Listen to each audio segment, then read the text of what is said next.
morning, everybody. I am Russ. I'm gonna explain this shirt here in a minute. This is Chris. What, did you get a new shirt? No. Well, first off, Stephanie's got allergies. A constant beating of sneezing and coughing. So she's not doing the show today. Explain away, my friend. Well, you know, I have a good friend. And I'm not gonna say any names. Right.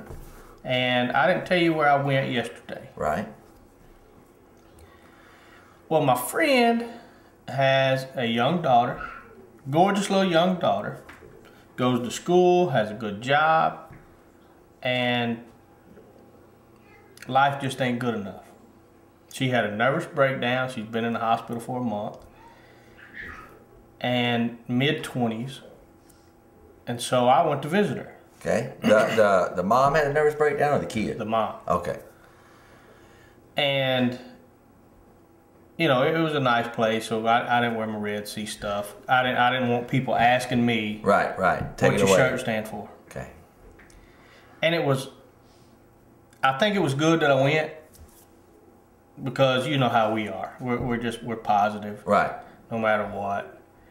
And it having all those things in your favor, and still feeling the way she feels.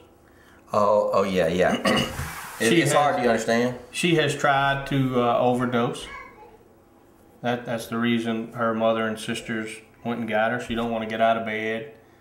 And I really, you know, we watch Intervention and things like that, and I really, man, things ain't always been good for us.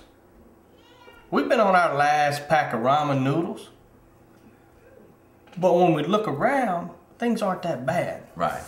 Well, you'll tell me who it is after the show. Yeah, I'll tell you who it is. I might have a little of an idea, but I don't know. But no, you're absolutely right.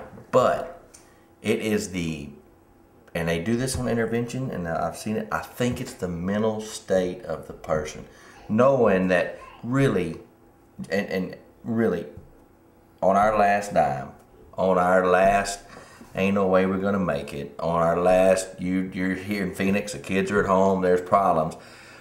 On that last leg that you had to stand on, you knew you always had somebody to turn to. So you didn't feel like hope was gone. She has it, but doesn't turn. I don't know if she has the right people that she can turn to.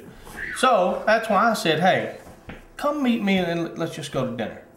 Right. Or lunch. Right. And she met me for lunch, and at times I saw the old her, but at other times it was like looking through just staring at you. Not just staring into space. Like an empty soul. She's like, I'm tired. I went to bed at 10:30 last night and I got up at 6, and I'm just tired. And I went, no, you're not. Okay. I said, because I've done the same thing. Sometimes you try to sleep away your problems. Yeah. I said, but when you look at it, and she's starting counseling, and they're going to do all this stuff. Right. And I went, man, when I look at your life, all the people around you, I could see. I said, it may be them and their lives bringing you down. Yeah, it could be. But that's a tough one, man. I felt like, she said, I haven't done anything. For 3 months, I haven't done nothing. I go home, I go to work, I sleep. Depression. I don't do anything. Yeah, they have her on pills. Yeah. And I'm like, so I'm like really glad you decided to come out. And she seemed like she had a good time. And I told her, I said, you know, you need anybody to talk to or text. You know I can text. Well, yeah, that is true. You know, let me know. That is true. You know what, man? It is hard. It is hard for me. I'm a good listener, just like you. I can give advice. I can give common sense advice, just like you. But it's hard for me, and I'm sure it is for you, to sit there and listen to that, knowing you just want to go, life is so much more positive. You almost want to just smack them out of the funk. My brother's in it. So I can sit here and tell you, my brother's in it bigger than, and I, you know, for 6 and 7 years, I'd want to hit him with a bat to try to knock it out of his brain. But you can't do that, and there's nothing you can do as far as just, you know, listen or text. It is, You're right. and that's where I was going to go with this. Text. It takes professional help. Yeah, I totally agree. But I don't think it just takes your run of the mill. It takes somebody that can really get in there and see what's wrong. It's going to be more than one night of sitting there talking. Yeah. You know, it's you know what? every week. I really didn't talk about it. Right. I was just there as a friend. Right. Because I knew it was a lot deeper than anything I didn't want to mess up. I just wanted to be somebody there if she wanted to talk. Right. And man, by the time it was over, she was laughing and joking and. Well, I mean, you could have took her out of her normal day to day. You know, that's what it is, and she's gonna have to. We don't know because we don't know the human mind. Right. We just know ours, and no matter what, dude, we have always done this, and I think that's what makes us. I mean, even we know we just gonna make it. No matter what it is, we're gonna make it in life. It will work. Everything will work out at the end. It took you a while to get to that point, but everything will work out no matter what. You will make it work if you want to. I just worry more than you. Right. But it never. Well, it never brought that to that point, you know. Yeah. Your worrying brought on the. God, I'm tired. I'm tired of worrying. I mean, I've worried to where I went. You know what? Worst case scenario, we wake up tomorrow and go get a job. That will never happen. I am not cutting my hours to 8 hours a day when I put in 20 hours now. You can work 16 while I cut it to 8. There's no way that's happening. For a real check. I mean, it's just a piece of paper. Not happening. Anyway, I just wanted to tell that story. I think it's good, man. And that's a good story.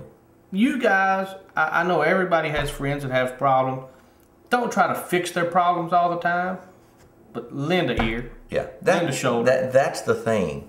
You're not helping by telling them what to do. You're helping by listening to them tell you what they're doing. But we all do it. Of course, in day-to-day life, well, I'll tell you what I do. I do the exact same thing. I'll tell you what I do. I wouldn't put up with that. I'd do this. Yep. Until faced with that problem, you don't know what it's like. Yeah, I'm not in your shoes. I don't know. But I tell you somebody's shoes I do not want to be in right here in a little bit. That's exactly. Well, it's actually on Saturday. On Saturday. Saturday. To be tomorrow. Yep. Is Stephanie's. Yes, and I will not be in her shoes either. Even though it's for one of the greatest causes that's out right now, and that's the Susan G. Komen Race for the Cure. Yes. I don't want to be in Stephanie's shoes running that. 6:30 in the morning, running I think it's a. What is it, Steph? 5.1. 5K. 5K. 3.2 miles. She's gonna run it. 3.4 for the Red Sea and the Race for the Cure. Now listen, if it was in the afternoon, we would probably go walk 100 yards. Well, here's the deal. I think I'm going to do something like that. I will put my pin on. Yep. Stephanie's representing us, and we appreciate that. But I think also Heather has a group that walks. She said something. I think Ashley's walking. Ashley. So there's a bunch of people that walk in this thing, and we appreciate it all. God, I ain't even going to say it now. What are you saying? That's in the morning? That is in the morning. 6:30 Saturday morning. Oh, well, they'll be done by 10. Yeah. Okay. Good.